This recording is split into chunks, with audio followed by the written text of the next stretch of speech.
Good morning, good afternoon, and good evening to all our participants joining us from across the globe. A very warm welcome to this two-day international webinar on Paleo Worlds, History, Heritage, and Horizons, jointly organized by the history enthusiasts and BLDA's SB Arts, Science, and Commerce College, Vijayapura. Excuse me. Paleontology is often described as a science of ancient life, but today we remind ourselves that it is also a history of ideas. Fossils are not just remnants of vanished worlds, they are storytellers of time, guiding us through Earth's deep past while shaping the scientific revolutions of modern age. It is only fitting that we begin our journey with a reflection on Charles Darwin, natural selection, and paleontology. Darwin's revolutionary theory was in many ways anchored in fossil evidence, and it forever changed how we understand life, extinction, and survival. To take us through this fascinating intersection of history, science, and philosophy, we are honored to have with us Professor Jere H. Lips, an eminent paleontologist from the University of California, Berkeley, and curator at the UC Museum of Paleontology. Professor Lips has devoted his career to understanding the evolutionary story recorded in the fossil record, and today he will help us revisit Darwin. But before that, I would like to invite Dr. Mallikarjun Kenganal from Srimati Bangaramma Sajjan Arts, Commerce and Science College to formally welcome the gathering.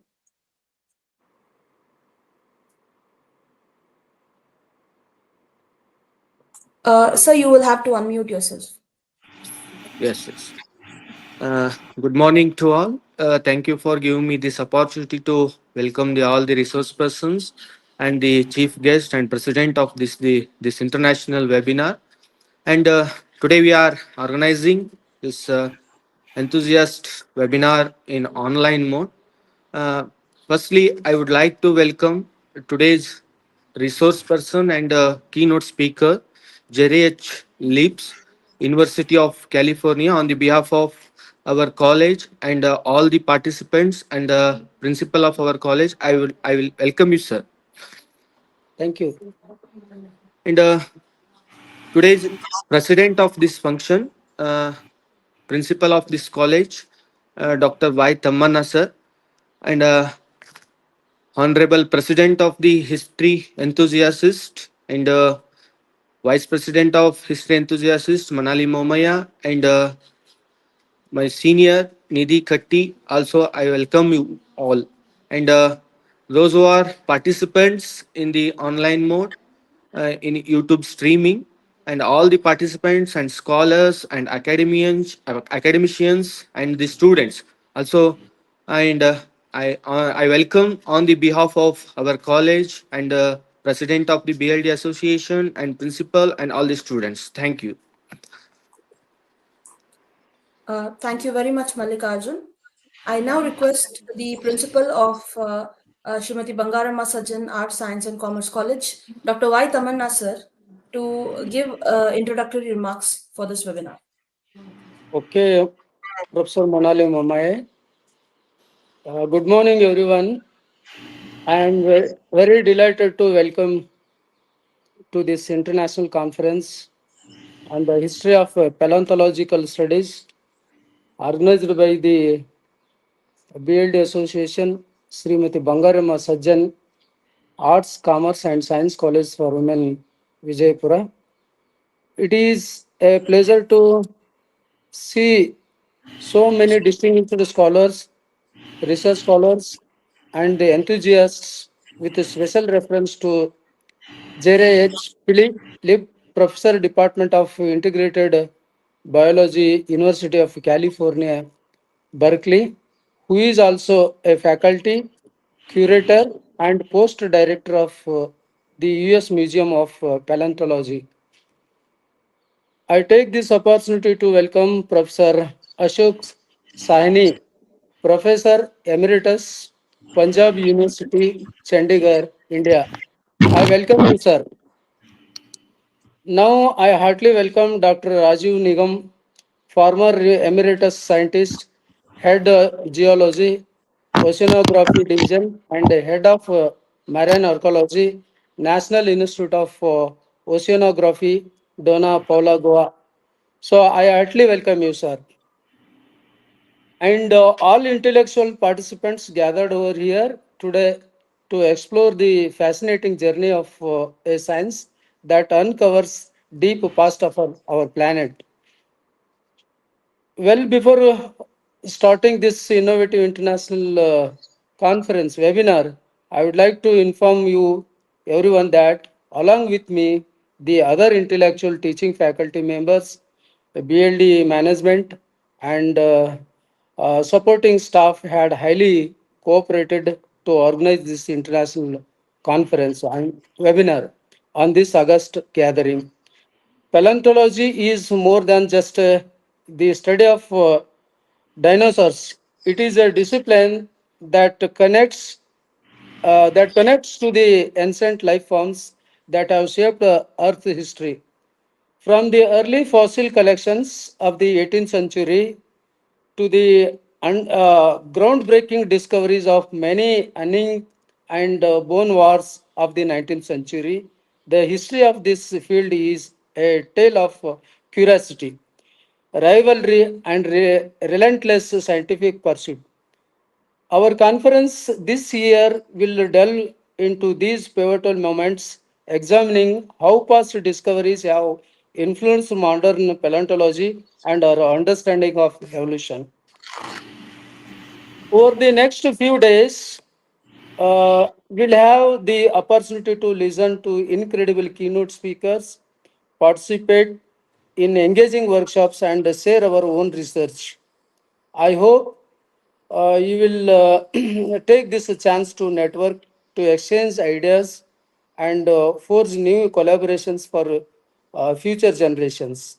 The discussions we have here will undoubtedly continue to ongoing narrative and paleontological science. With these very few words, I thank you one and all for here being. We are here. I wish you all experience and enriching, inspiring international webinars. Uh, I have forgotten some names. I thank especially Professor Mamai and Professor Nidhi Katti and HOD Department of History and my colleague Professor Kangnal. So with these very few words, I conclude my introductory speech. Thank you one and all. Thank you very much, sir. Thank Now, you, thank before you. we jump into the lecture, I now request Dr. Amita Gupta, Executive Core Committee member of the History Enthusiasts, to introduce our today's resource person.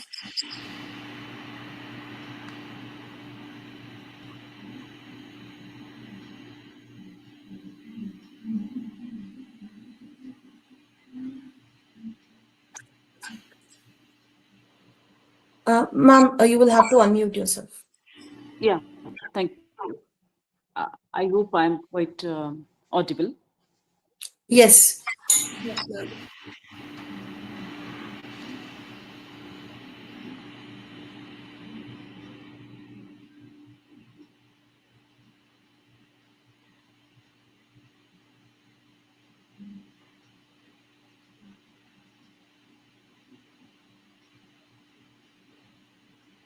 Uh,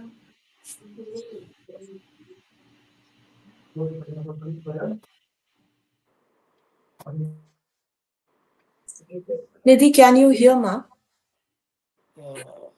No, her screen is frozen. I'll just contact her. Please do. Yeah, ma'am, you can start. I'm audible, right? Yeah, you're audible, ma'am.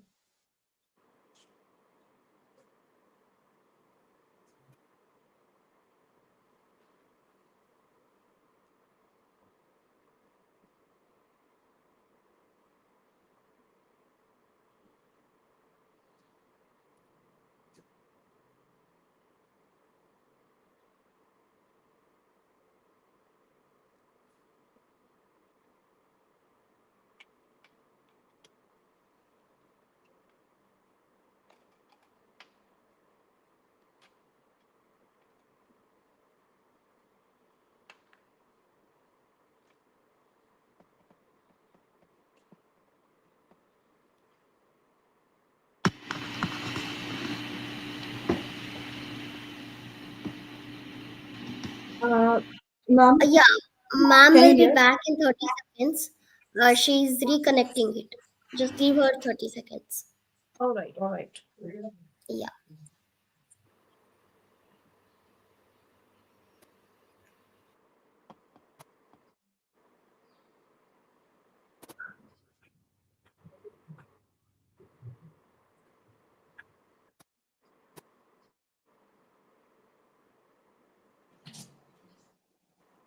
I hope now I'm not freezed. No, no, we can hear you, ma'am. Yes, Yes. ma'am. Okay, thank you. So I was introducing Mr. Jere as Phillips. Actually, due to weather condition here in Jammu, weather condition is very bad. So might be that's why such type of problems are happening. So Mr. Jere have done his PhD from UCLA in 1965 in geology, and his work has been in paleontology, zoology, marine biology, history of sciences, and astrobiology, publishing extensively on evolutionary paleobiology, ecology of marine organisms, possible life on Mars and Europa, and history and methodology of the sciences. This work has taken him all over the earth, but not yet to the other planets or moons. He has long been associated with the museums as a visiting scientist in the US, UK, France, Russia, Germany, and India. He has written on natural history museum and sciences history, and also he was elected for fellow of nine science organization and president of Paleontological Society in 1997. The Cushman Foundation, 3 terms, 5 years, and secretary for Geology and Geography section of Triple S, and from 2005 till 2022.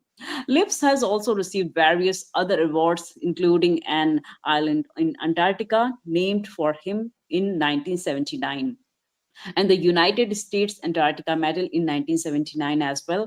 He taught thousands of students in oceanography, paleobiology, geology, astrobiology, and field geology and marine biology courses at University of California, Davis, from 1967 to 1988, and Berkeley from 1988 to till 2022. He has published hundreds of technical papers, magazine articles, photographs, and reports in geology, paleontology, marine biology, and astrobiology of Mars and Europe. So I welcome you here, Mr. Jerry. The platform is yours. You can start your lecture. Thank you very much. I now request Professor Lips to start with the presentation. So your Thank you screen is very, up. thank you very much. Can you hear me okay? Yes, perfect. Great. Thank you to everybody who commented and gave a short talk. That's very great to know all of that. And I'm very happy to be here to talk to you about Charles Darwin and his view of natural selection and what he did in paleontology in various parts of the world while he was on the cruise of the Beagle. The picture that I have there is of the Beagle, and that boat took him around the world, and he developed many of his later thoughts in books, 19 of them, from his trip. Darwin is recognized in the West as one of the four most important men in modern day science and culture.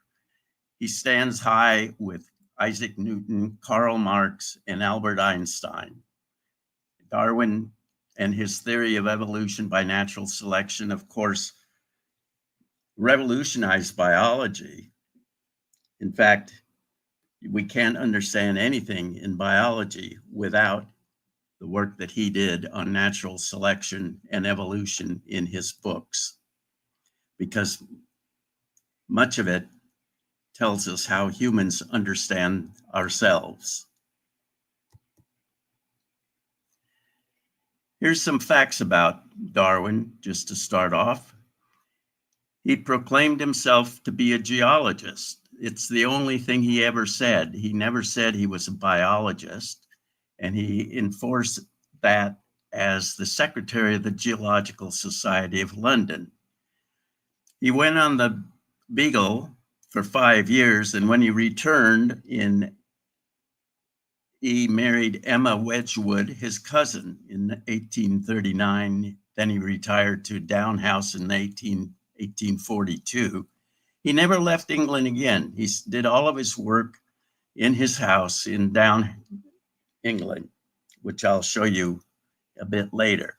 He never left England again. Here's a couple of pictures of him at different ages. He was born in 1809 on February 12th, and you can see pictures of him when he was 4 or 5 years old, later, and then 2 years before he passed away in 1882, just to give you a very quick view of his life. He was born at the Mount, which was a home that his father, Dr. Robert Darwin, had built in 1801.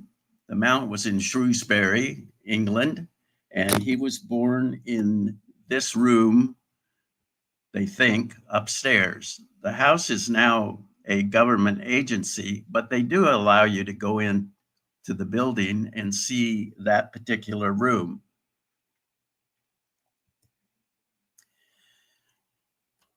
The River Severn runs at the foot of the hill that the Mount is built on, and this gave Darwin a great opportunity to explore.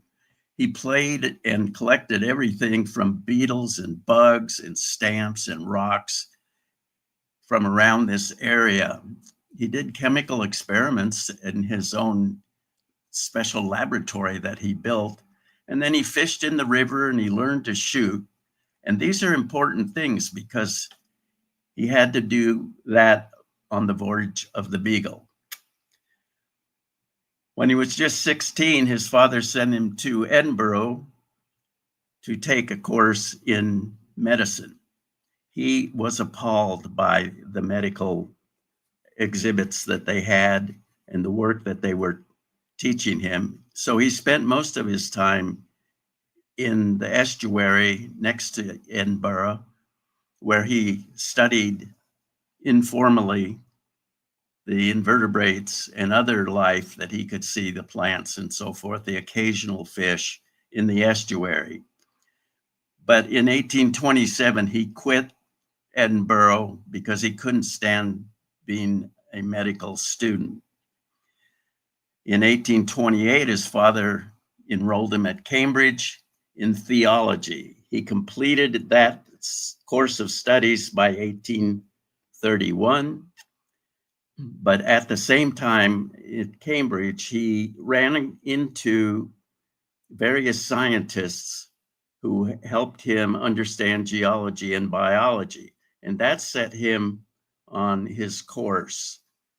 He went in the field in 1831 for 7 weeks to do geological mapping. And when he got home, he had a letter from this man, Robert Fitzroy, the captain of HMS Beagle. Fitzroy had sailed on the Beagle on a previous voyage to map hydrographically the area around South America, the southern part of South America. Professor, sorry to interrupt, but your slides are not changing. It is on the first slide itself. Oh, they're not changing. Yeah. Does that change? Yes, yes. Now we can see other slides also. Oh, okay. So I guess I'll just do it this way. Yeah. Could you just Okay, make so it slide share? There is an option below. pardon? Minus. Could you just make it full screen slide share? There is an option below. There is a sign of plus and minus. Yeah. Beside that. Beside that. No, they're not that one. Beside that. Yeah, beside that. Next one. In the same line, the fourth This one. says No, that's a the fourth one. The fourth one. this one. Yeah, exactly. Yes. Okay, now can you see it? Not yet. Now that's full scale. Not yet. We are not able to yet see it. Could you just re-click it? That would be nice. If you could just re-click the same icon. Niti, we have already tried that. So Okay, I no think problem. this is fine. We can see the screen. Okay, So okay. let's go ahead with the lecture. Yeah, sure. So, Please continue, Professor. well, can you see that screen that's up Yes, there now? now, yes. Now we can see the other slide also. So you see the slides on the side and then the slide in the center? Yes, we can see that, sir. Yes. Yes, Okay, we can see so this slide is about when I was talking about Darwin at his college and how he played around on the river Severn. So you saw that, or I said that. So I started to say that Robert Fitzroy had taken the Beagle uh, on its previous cruise to South America, the southern part of South America. There was another captain who died on that trip, and Fitzroy took it over at the very end, and at the same time finished in Tierra del Fuego, and he brought 4 Fuegans back to London. And he felt bad about that eventually, and he wanted to take them back to their homeland, and he also wanted to finish the hydrographic work that they started. And he finally got the Admiralty of England to allow him to do that. And then he wanted to have a colleague that he could take with him. And so he searched around, and people recommended that he contact Charles Darwin. And he did that. He interviewed Darwin and discovered that Darwin had all these characteristics that you can read there: good humor, passion, naturalist, a geologist. He could ride and he could shoot. And this was perfect for Fitzroy, that he could be, Darwin could be his companion. Darwin um, this shows, this was a different slide. It has 2 different parts in it, but this is the plan of the Beagle, and the box on the left is blown up on the right, and that shows in the center the captain's cabin. And represented there is Fitzroy and Darwin, because Darwin shared that room and that table, and he worked there as well as the captain. And then he stored his materials in the little box above his head on a different part of the ship up above. Darwin didn't like being on the Beagle. He got seasick all the time. And so every time that the Beagle landed anywhere, Darwin got off the ship and tried to take long trips. This bode him well because he learned and discovered many fossils in many different parts of it.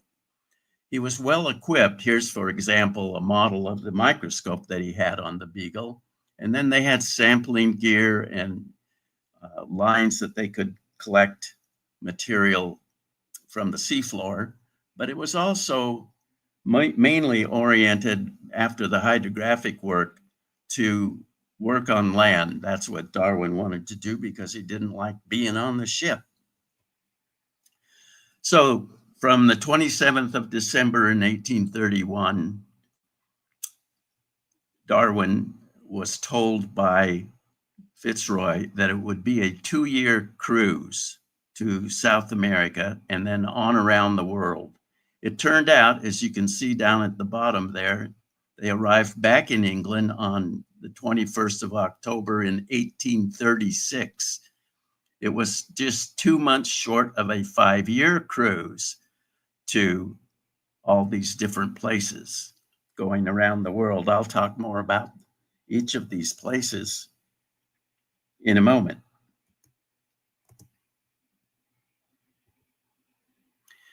So Darwin believed, and he certainly made this to be true, that the voyage of the Beagle has been by far the most important event in his life, and it has determined his whole career. So that's the reason that I'm focusing on his time on the Beagle. In addition, he collected hundreds of fossils while he was on the voyage, and I will show you a few of those things and tell you a little bit about other things that he did. Well, one of the things that they did was they had to eat off the land. And it turns out that they shot guanacos in Argentina, which tasted pretty good. And they did that at every place that they stopped because they didn't have much in the way of stores. So Darwin's fossils have been written up by Adrian Lister in this book published in 2018. It's got 232 pages and it's filled with beautiful pictures of the fossils.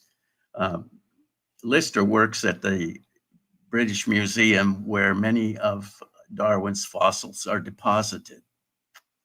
So this is a key reference should you ever want to know about Darwin's fossils. Here's the same map, and now I've indicated with asterisks those localities where Darwin actually studied fossils or collected fossils. So, for example, he stopped in the islands off Africa, and he examined outcrops in those islands, and he studied fossils. And the same thing happened when they got to Brazil, down further south on that coast of South America. He spent a day or two on an island that had a coral reef, and it stimulated his interest in coral reefs, and that becomes really important later on. And then they continued around to collect fossils in different places. And I will talk more about that. In addition, I've indicated that with the same symbols, the places that he went to study coral reefs. Those places would be, for example, when they left the Galapagos, they cruised through the Tuamotu atolls, and Darwin, they didn't stop, but Darwin got up on the top of the mast and he could see those islands, and it stimulated him even more, so that when he got to Tahiti, he began to develop his theory of coral reef and how they develop into atolls, and that continued in Cocos Keeling. So those places are focused on his work on coral reefs. And of course, those coral reefs in that sequence contained a lot of fossils. So that's why I left the same thing. So we'll see as we go here more of this. Let's see. One of the first stops, I should say, after they stopped in other places like Montevideo, where a friend took him out to collect fossils, he went down to Argentina, and the ship was doing its work on hydrographic surveys. So Darwin got off the ship and rode his horses that he borrowed back to many places, one of which is Punta Alta in Bahia Blanca on the coast of Argentina. And there he found the remains of many different fossils. Here's one of the the giant ground sloth. The one on the left is a picture based on Darwin's fossils, and the one on the right is myself with a statue of what one of these giant ground sloths would look like. This is at Rancho La Brea in Los Angeles, California. So it gives you an idea of what the animal actually looked like. In addition to that, he found this glyptodont, parts of it, in many parts of the place, and also invertebrate fossils. Here's an example of a turritellid snail. When he got back to London, he began to process the bones that he collected, and some of them were still in the matrix, which he separated, and in the matrix he found foraminifera and diatoms. These are microscopic organisms. The diatoms are algae, the foraminifera are little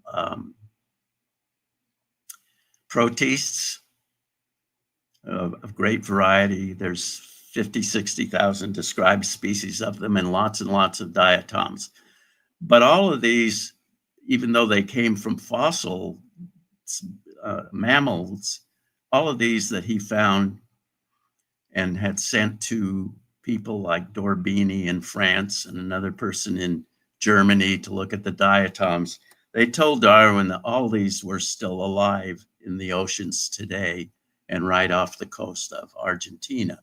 Nevertheless, these are fossils, and Darwin used fossils in his work on the origin of species. Foraminifera played a big role in that eventually.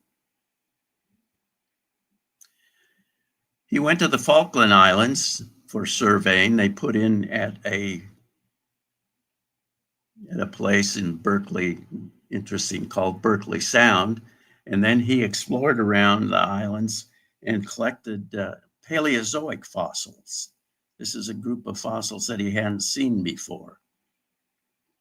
Darwin was also interested in a lot of other things. He was fascinated by the Fuegians, who lived what he thought was a kind of bizarre life. They dressed in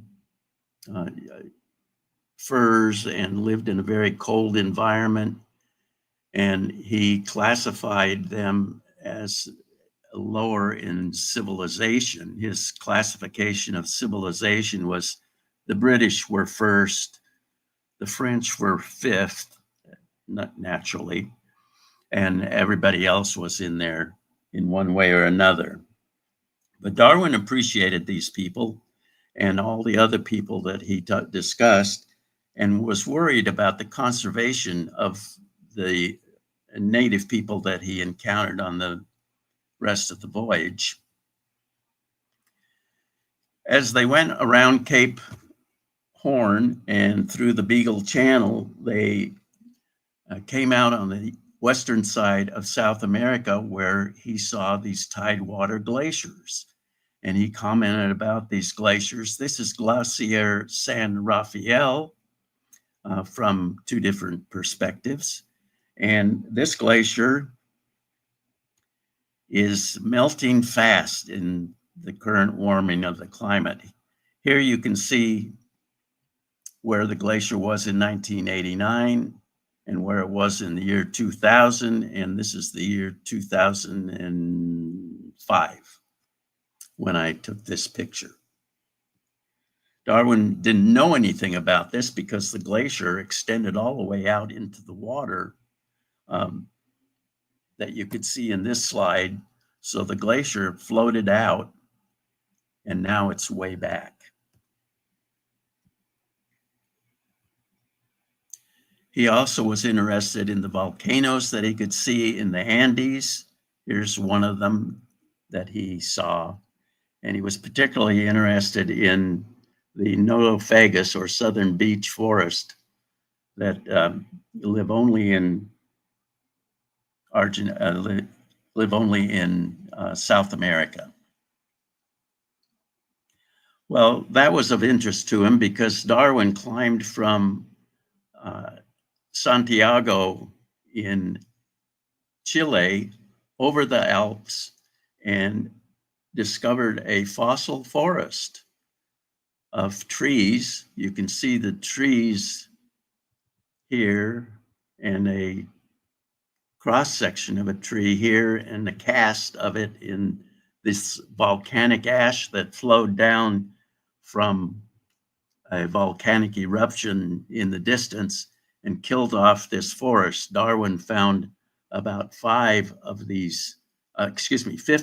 these trees in that area. There is a monument to him at the place.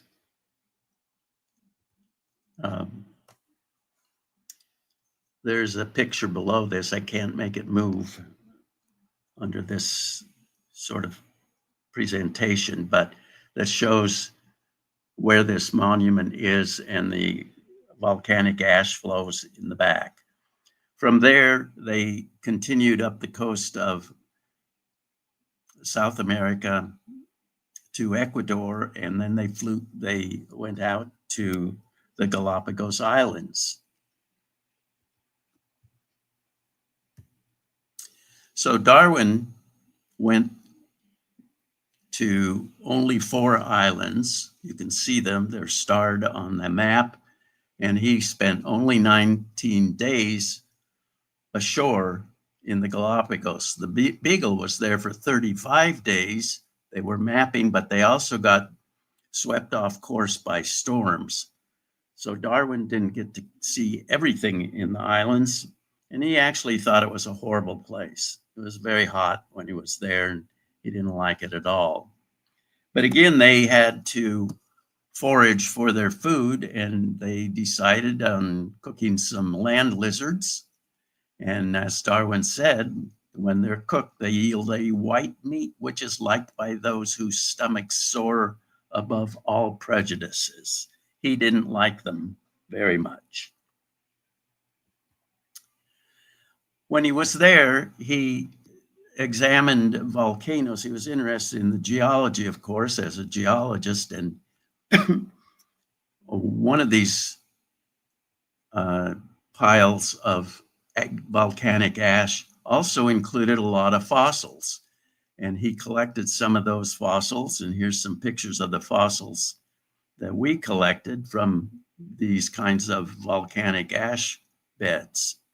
And he collected that and was given fossils by one of the seamen that had collected from one of these deposits on another island. So there are fossils on a number of different islands in the Galapagos, and we collected there I spent 72 days in the Galapagos. Darwin only spent 19, but he wrote far more books than I ever did. So the voyage of the Beagle lasted for 57 months, and 42 of them were in South America. And he aged from 22 to 27. And as I said, he only spent 19 days on the Galapagos Islands, which he thought was a terrible place. During the entire cruise, Darwin wrote, as I indicated on this slide, 1,383 pages on geology and only 368 on biology. That's very interesting because most people don't know that he functioned as a geologist on the cruise of the Beagle, and that he later was the secretary of the Geological Society of London and was consulted by and consulted with all the geologists, very famous geologists of the time. So when he was there, Darwin saw in the upper left here a volcanic structure. These islands are all volcanic. Here's a little cone in the upper left. In the lower right, you can see an ash cone that's been eroded by the sea, but half of it's still there, and it's got a lot of fossils. And in the upper right, you can see a limestone bed that's got fossils in it, that's interbedded with volcanic flows. And then the lower left shows some more volcanic flows. Of course, Darwin is most famous for the work that and the animals that he brought back. For example, the finches that he brought back were studied by John Gould, and later they became called Darwin's finches, but he didn't have much to do with the description of the Darwin of the finches. But Gould called them Darwin's finches, and everybody since then has also called them Darwin's finches. But he saw these things: a sea lion, a hawk, a land iguana in the lower part, a marine iguana, and of course, these amazing tortoises. This tortoise may have been one that Darwin himself sat on, because he sat on a couple of them, and they lived to be more than 150 years old. So there was a chance that he sat on that tortoise that we took a picture of. Well, from the Galapagos, they set sail for Tahiti, and as I mentioned, Darwin saw the atolls in the Tuamotus, but they weren't able to stop. The Beagle anchored here in Matavai Bay, where all the English ships anchored when they went to Tahiti. The French ships anchored in another bay in a different place.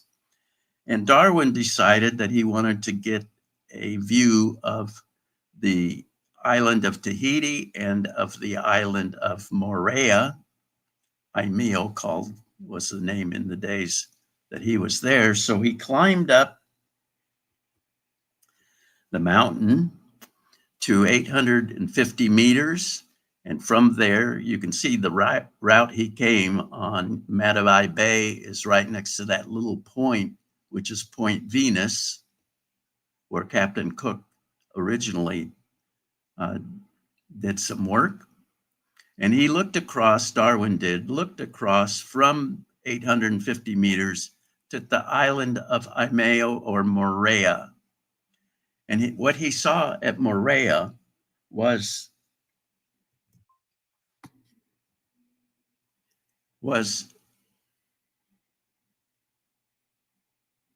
what he called, it was like a picture in a frame. The island itself was the picture.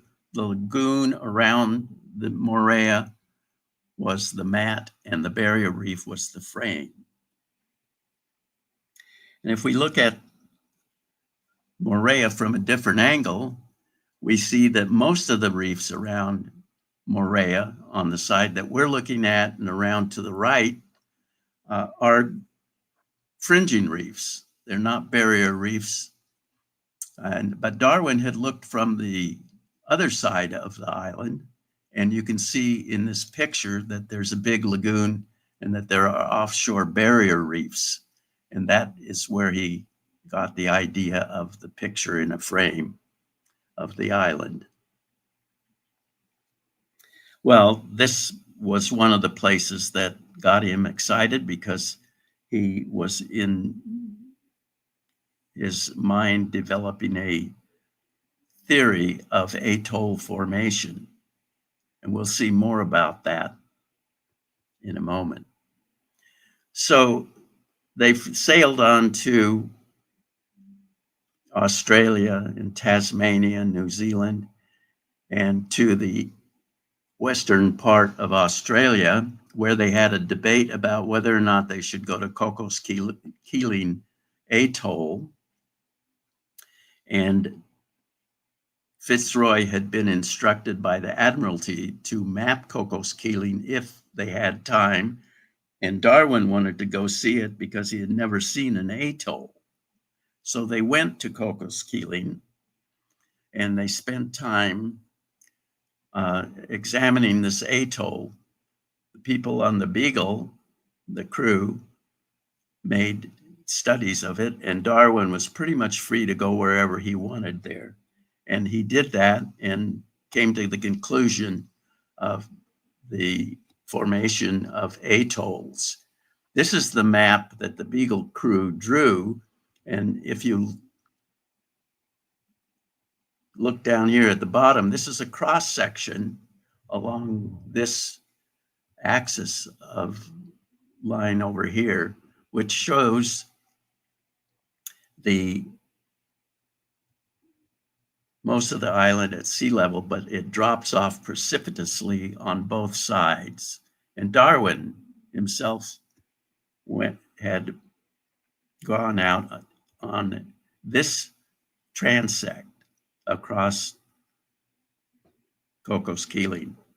He starts at where between the A and B, he had to wade out to the reef, and then the water got very deep very fast.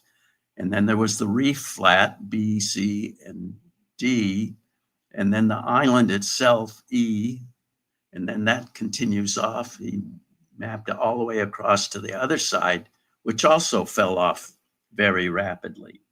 And this then gave him the ideas that he put together into his theory of atoll formation.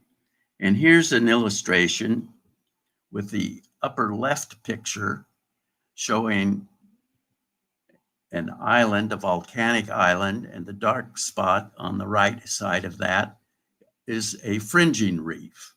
And the one in the middle, you can see that the volcano has gotten lower and the fringing reef is now way offshore, and it's been fossilized, and the reef has grown up along those lines that you can hardly see to form a lagoon around this island. And then finally, on the far right, you can see that the island itself, the volcano, is now well below sea level. And now there's just a circular row of corals growing as the island sunk, keeping up with sea level. And that's the atoll. So Darwin said that these volcanoes subsided because the uplift of the Andes had to come from somewhere, and it was taken, in essence, from the ocean. So the oceanic islands sank as the Andes rose. Of course, that's not right by modern day standards. This is all involved with plate tectonics.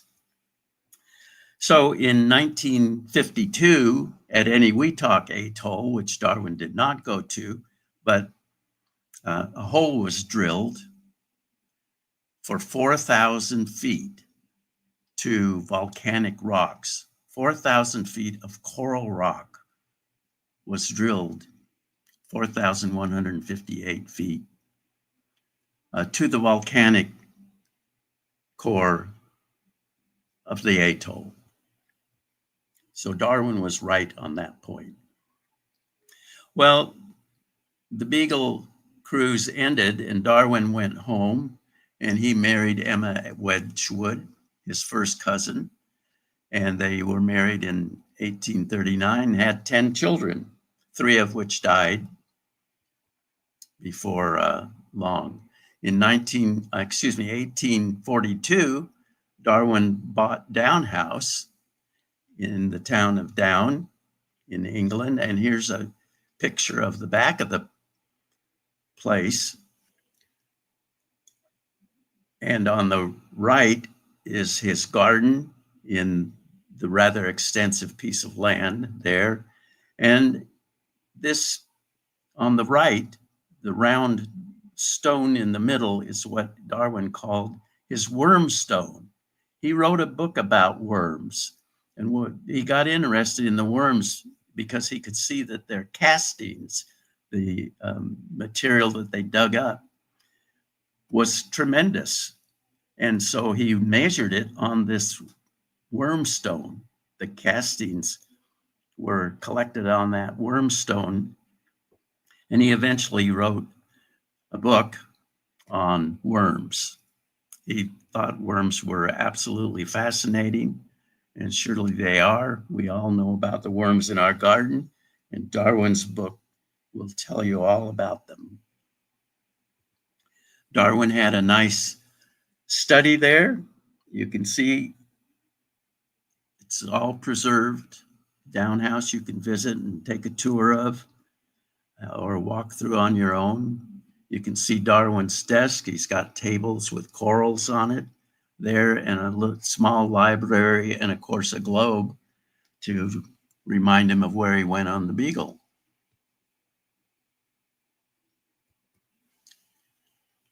Well, Darwin wrote a lot of things.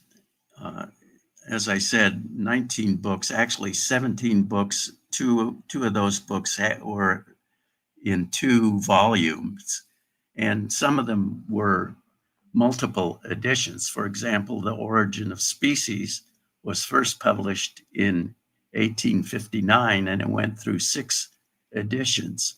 And he changed each edition a little bit as he thought about all these different things. And one of the things that he thought about seriously was natural selection. In his book, The Origin of Species, he has a chapter on selection by humans of their own organisms. And for example, dogs and cats and pigeons and cattle and sheep, goats, all of these had been selected by humans to represent something. For example, people have selected dogs to be small and cuddly, or to be big and fierce, or to have certain colors. And all of those were selected by people who wanted their animals to have certain properties. From that, he was inspired to think about how nature did the same thing, natural selection. And natural selection is all about reproduction. It's the successful reproduction of one's population. And that population then would have characteristic properties that would be passed on. He didn't know why, because they didn't know anything about genetics in those days. But we now know the properties are controlled by genetics, and those properties are passed on genetically through reproduction to the next generation. But they have to have some kind of random variation. And of course, that random variation comes from the way the genes are processed and the way that they are mutated. So that supplies the variations that get selected by natural selection. And then that reproduction needs to be limited by survival factors. In other words, those populations that have been selected have to continue, or it doesn't work. So reproduction is the key to natural selection. And natural selection does not have to be fierceness, as represented by this Tyrannosaurus rex that I put there. Tyrannosaurus rex, people would look at that and say, oh, it was successful because it was fierce and it had big teeth and it was 15 feet tall and 30 feet long, very big animal, could run fast. But of course, natural selection works on all sorts of things. It may not work on big, fierce males, for example, but work on smaller males that keep the females, and they reproduce with them, and the other guys are so busy chasing everybody else away, they're selected. So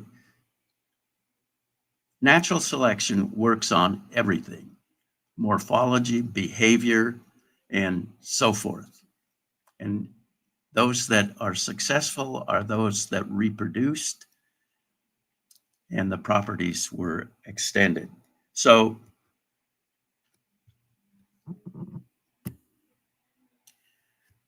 it's differential reproductive success is natural selection given by reproduction.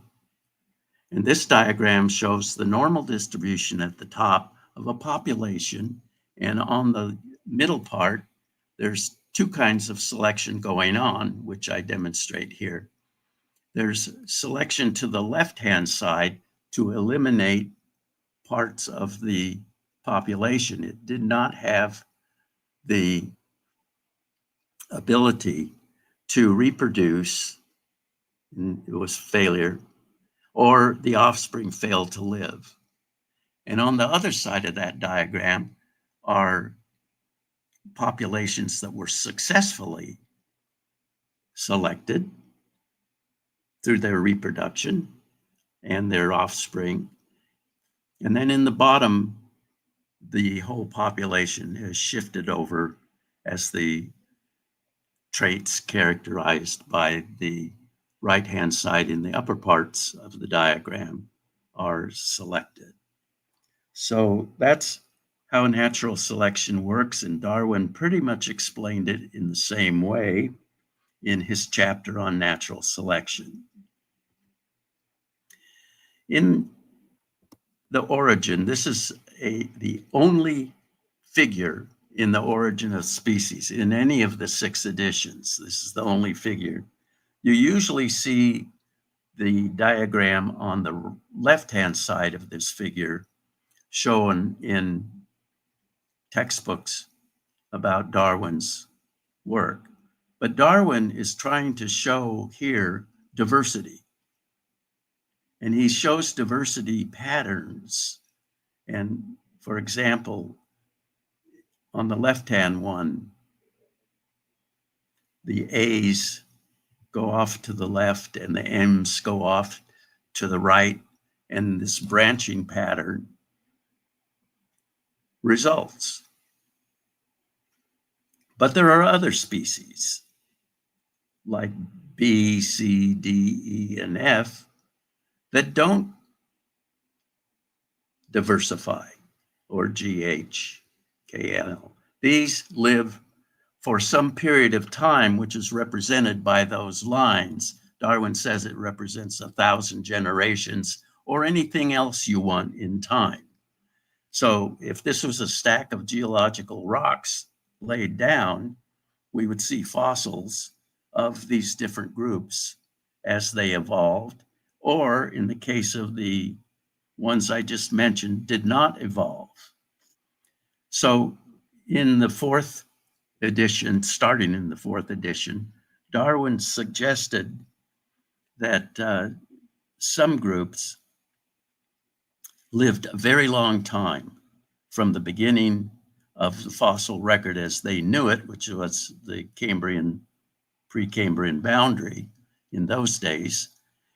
And he mentioned that brachiopods and foraminifera lived without change from the very earliest time. Well, we now know that foraminifera were diversifying just like you see in the diagram to the left, and of a whole lot of species. I said 50 or 60,000 of them earlier, even more, maybe 5 million in the history of the whole group over that period of time. Darwin came to the conclusion that they did not evolve very much because the main guy who dealt with foraminifera in London was Carpenter. And Carpenter got into a battle with the French foram worker named d'Orbigny. And d'Orbigny recognized that there were lots of different species. And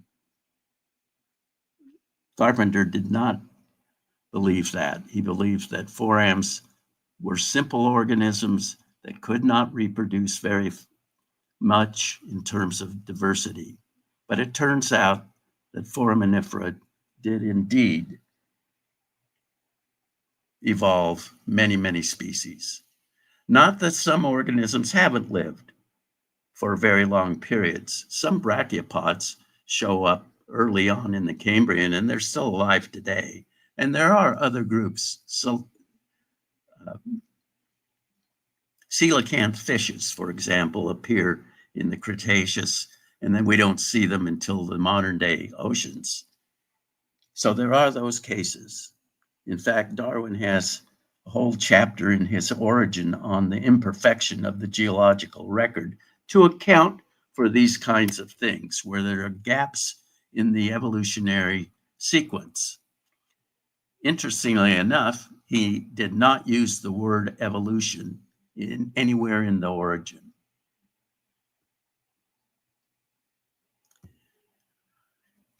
So Darwin really had a lot of genius. He had broad interests. He was interested in astronomy and geology and botany and zoology and anthropology and conservation, all this sort of stuff.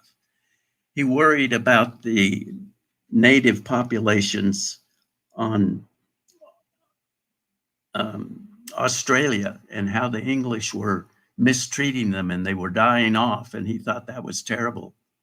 Darwin also collected everything and wrote it all down.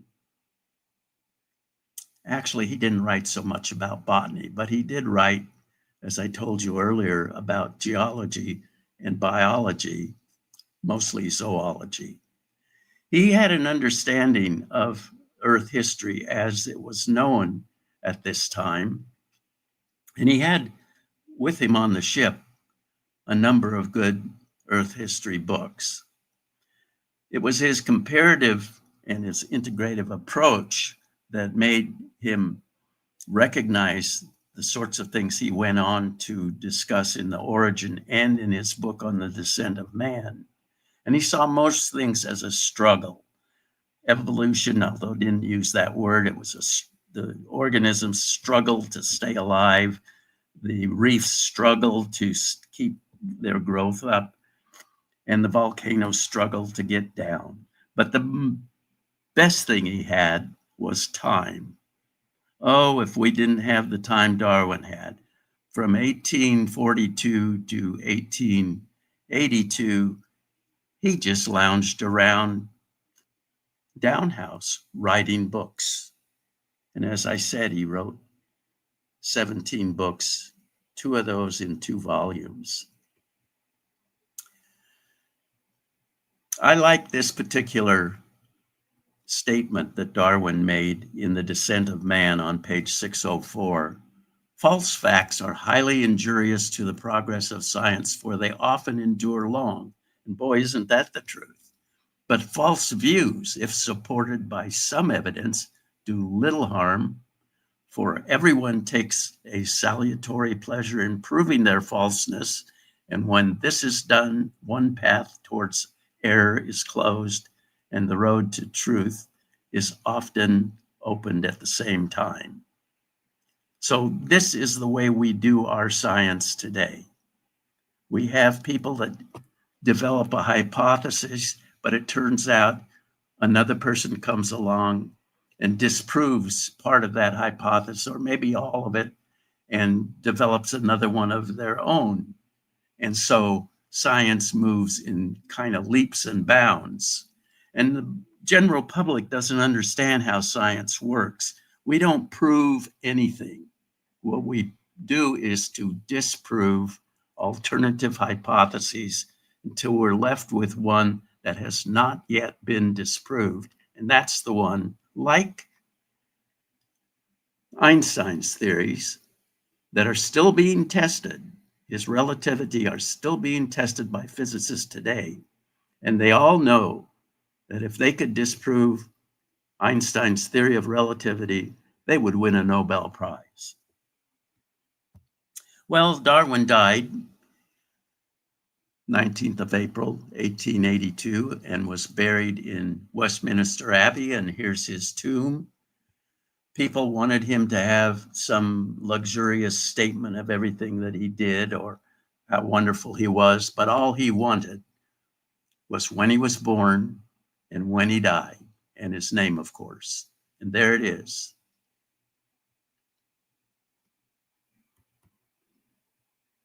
So thank you very much for listening to my talk. And we all especially have to thank Charles Darwin. He did change our lives. So thank you again. This is me on the Beagle channel searching for Mount Darwin. Any questions? Thank you so much, Professor, for the extremely insightful and engaging lecture and keynote address.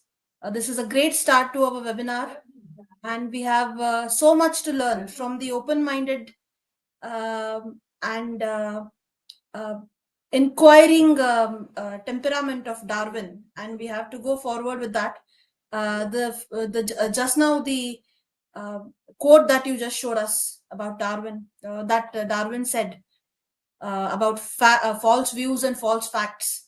Very inspiring. Thank you so much for sharing all this knowledge with us. Thank you so much. There You're are welcome. questions, yes. Yes, please go. Yes, sir. So, Nandan sir, Honorary President of the History Enthusiast, Mr. Nandan Shastri, his question: as a representative of American Alliance of Museums, Professor Lips, may I ask you which exhibition strategies will you apply for conceptual exhibition on the theory of natural selection? Well, that's an interesting question, and various museums have tackled it in different ways. The Natural History Museum in London does it a little differently than the American Museum in New York or the Natural History Museum in Los Angeles. They all present a natural selection carefully, should I say. Not so much in England, but in the United States, there are many people who still believe that the Earth was created on October 23rd, 6 p.m., 4004 BC. Bishop Ussher did that by adding up all the length of time people in the Bible lived. And Christians, certain groups of Christians in the United States, are very much against anything that we have to say about time longer than that 6,000 years. So they think the world started 6,000 years ago and people were created in the first day or whenever. And so the museums have to be careful about what they say because they don't want to alienate too many people. And these people, I see them on Facebook all the time, commenting about how the solar system can't be 4.5 billion years old, or this universe can't be 13.7 billion years old because God didn't create the Earth and the solar system and the universe. He did that at the same time just 6,000 years ago. So they have to be careful. But they do cover it reasonably well. I mean, they're factual, but they don't push it. In England, they can get away with it because the English don't have the same view of the recency of the Earth. Does that help? Yeah, Absolutely. Nidhi, I request Nidhi to take up the next question. Okay, sure. There is another question by Nandan Shastri ji, and the question is: at UC Berkeley, how is the status of chemical treatment for preserving fossil specimens? Well, the fossils are preserved in the museum in different ways, depending on what they are. So some of them you can just store in a box in a drawer. And of course, they have to be properly curated with their locality, the collector, the date, the locality, and all that information has to be kept with the material.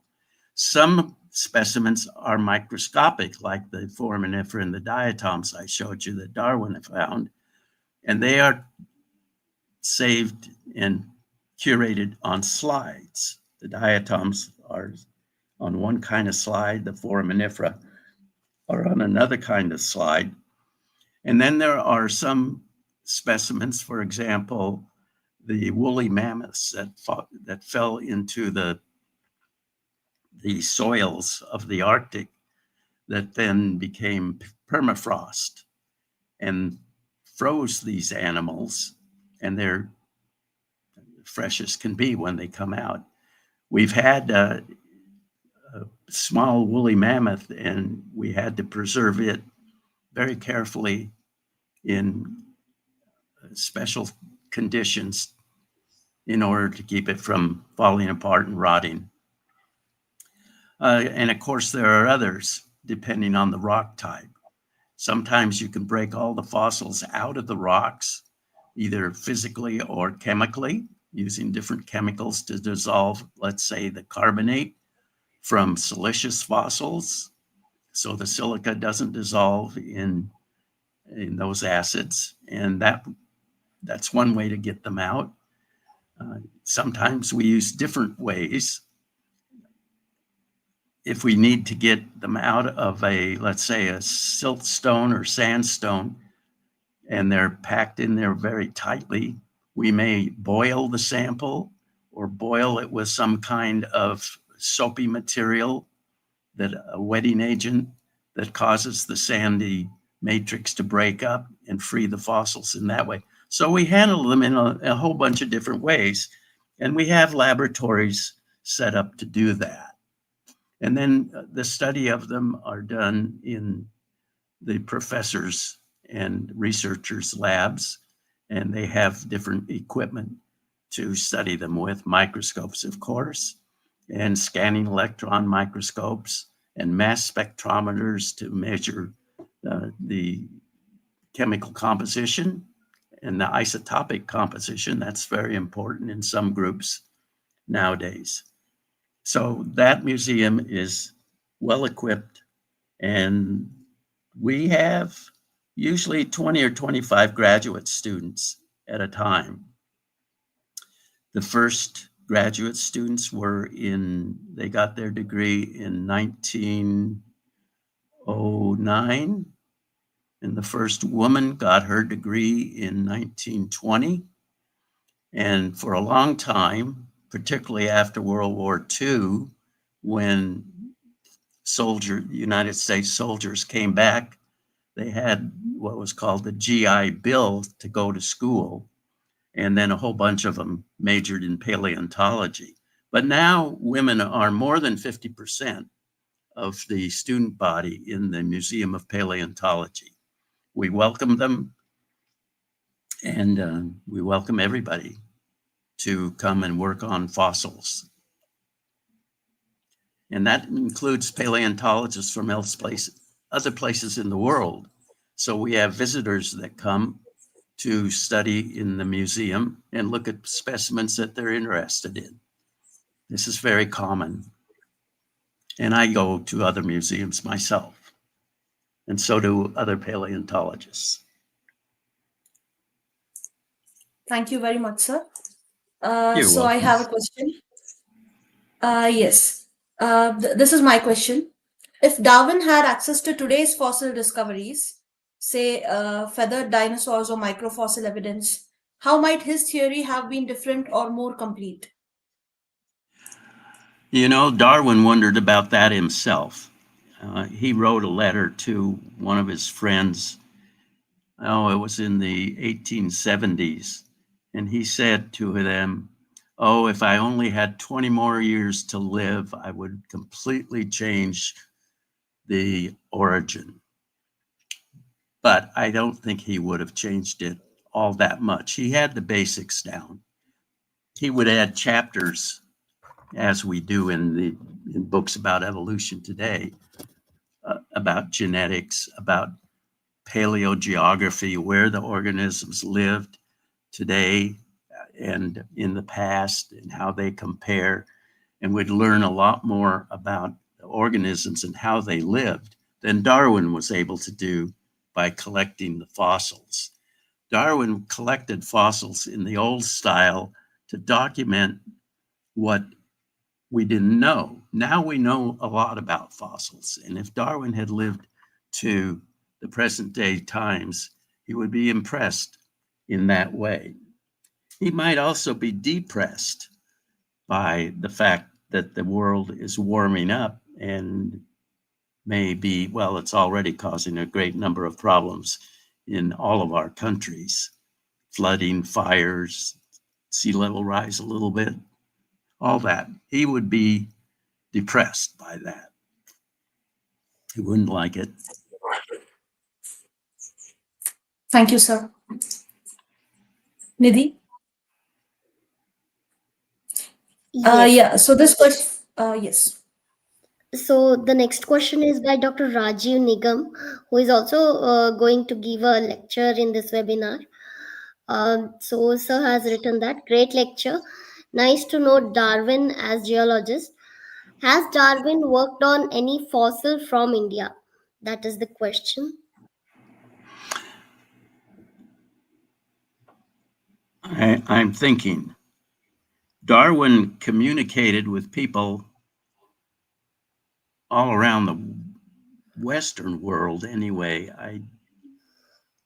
He corresponded with all kinds of people all over, and I would not be surprised if he did communicate with people in India. Of course, he never left England again, and as they didn't get any closer to India than Cocos Keeling Atoll.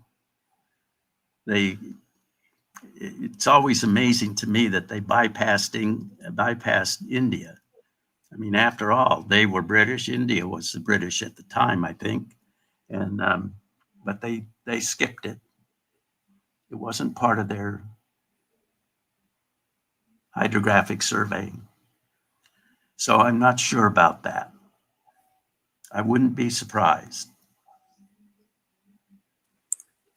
Thank you very much, sir.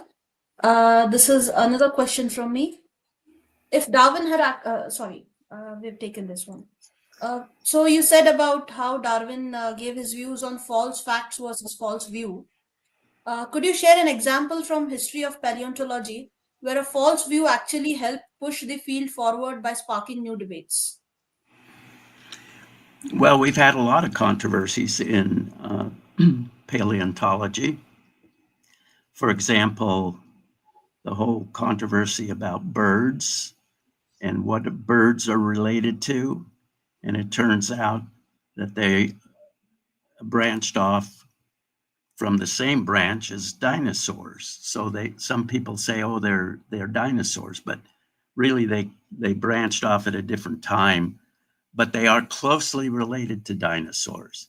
And now it turns out that dinosaurs also had feathers, some dinosaurs anyway, but we find feathers on dinosaurs more often now that people know to look for them.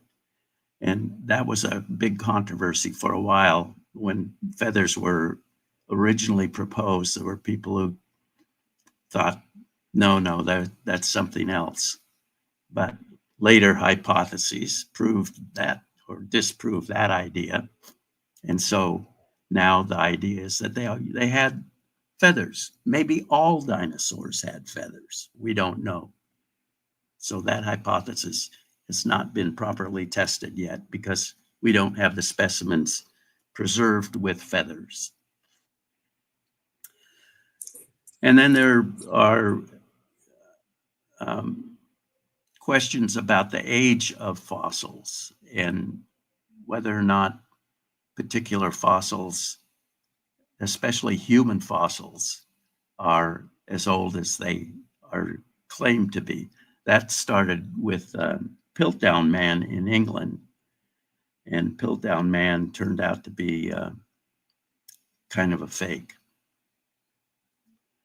But we know much more about the history of human evolution through the discovery of lots of new fossils in West Africa or East Africa, in the rift zones, and in Ethiopia. It's another good place. So we use that technique.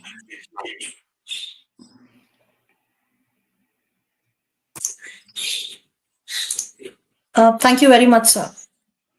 You're welcome. Nidhi? Yeah, the next question is by Miss Chandani. What will be dating process of fossils, or is it does it depend on countries' fossils? I mean, different countries, Which country? geographical nature. Well,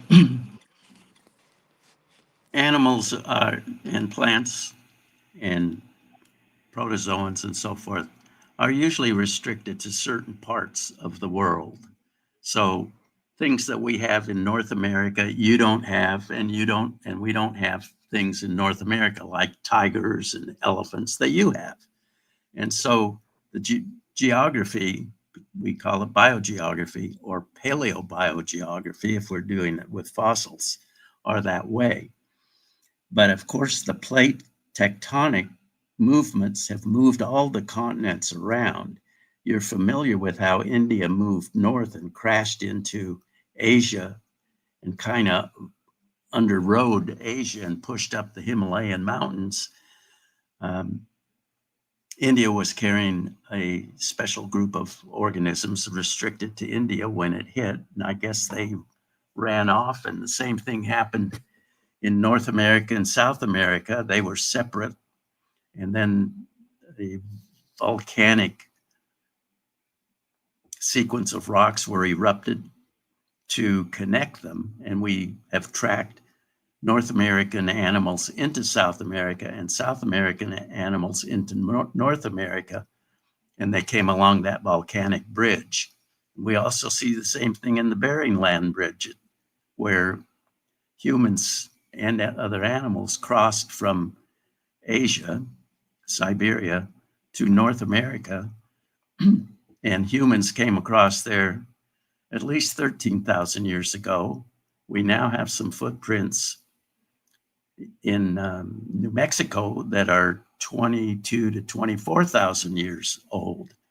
So maybe people came across the bridge, the Bering Land Bridge, and moved south to populate all of the Americas in a very quick time.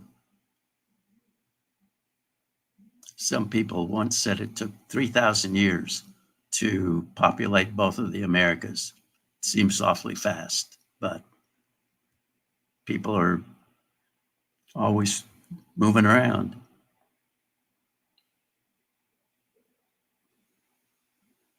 Thank you, sir. And this is the last question that we have from Supriya ji. It is a two-part question. The first one is, how does paleontology impact history?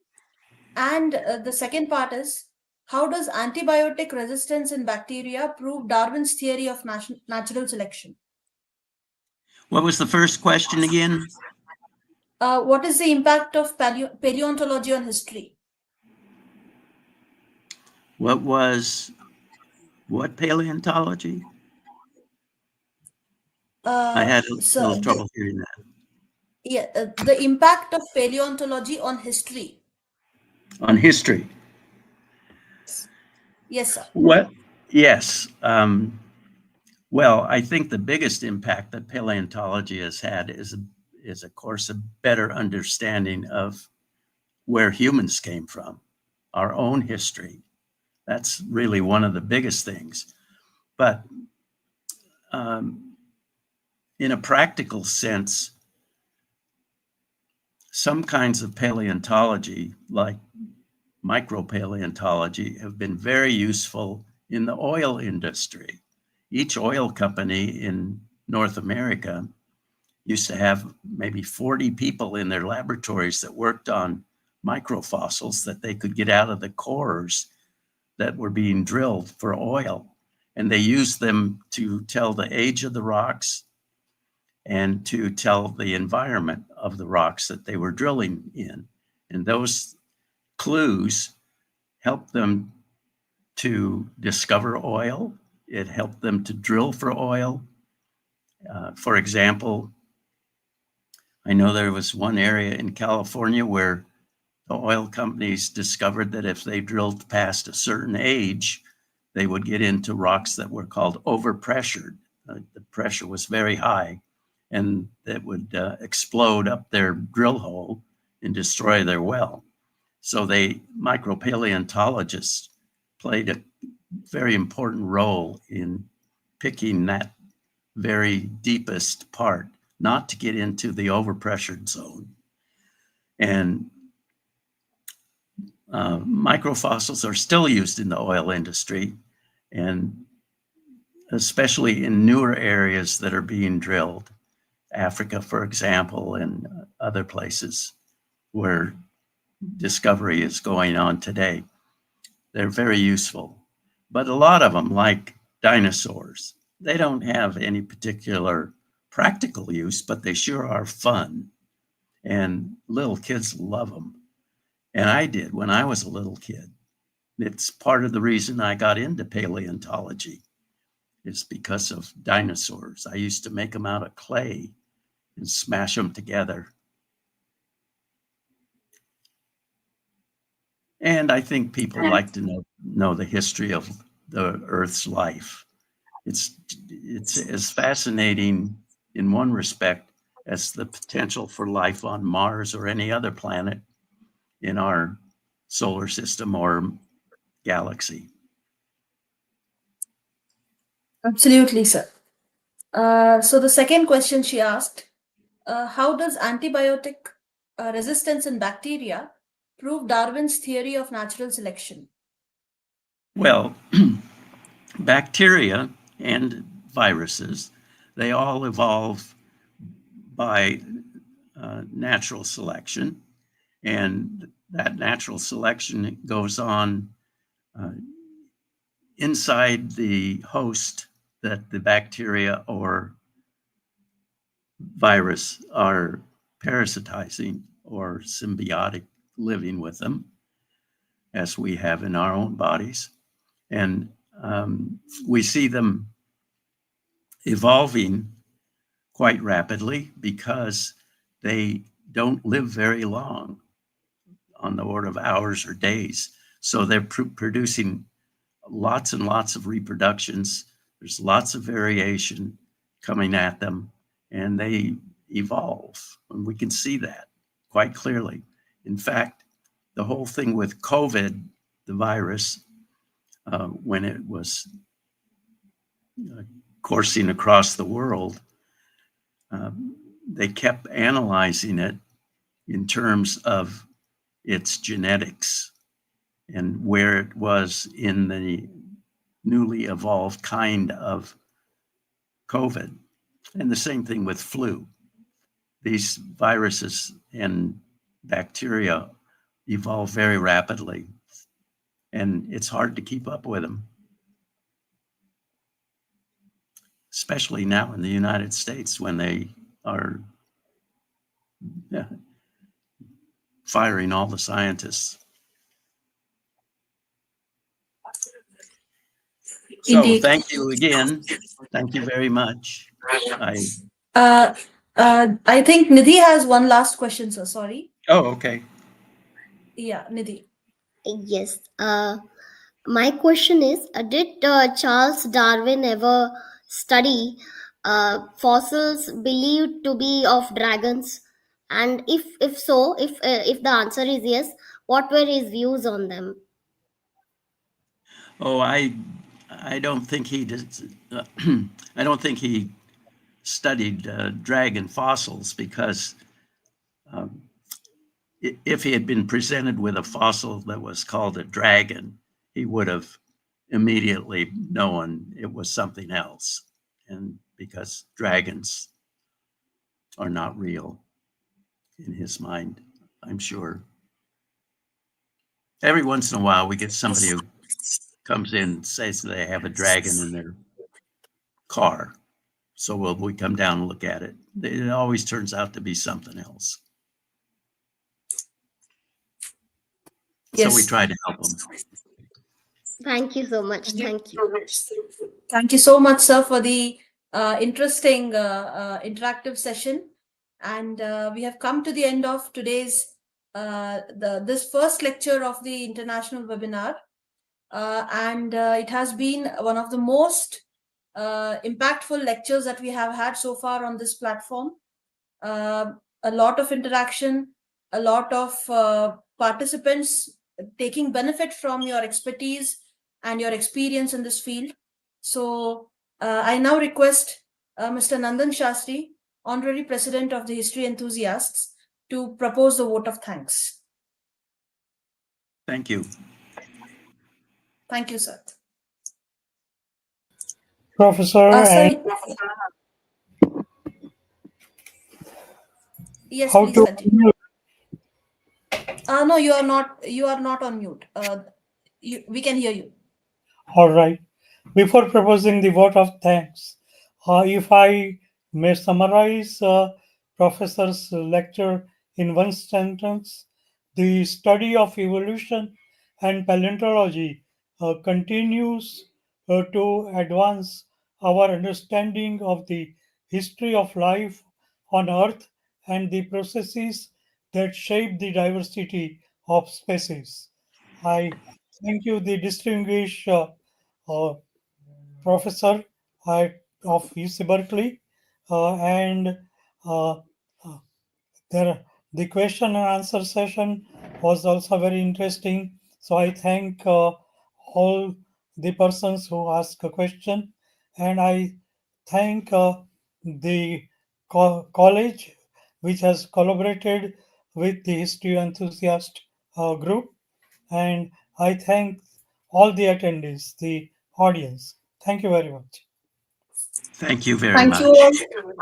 Thank you very much, Professor, once again. And it has been great learning from you today. And for Okay, the maybe, viewers, I would like, yes, sir. maybe next time I can talk about astropaleontology. We will be delighted to learn more about it, sir. Definitely. Yes, Well, for sure.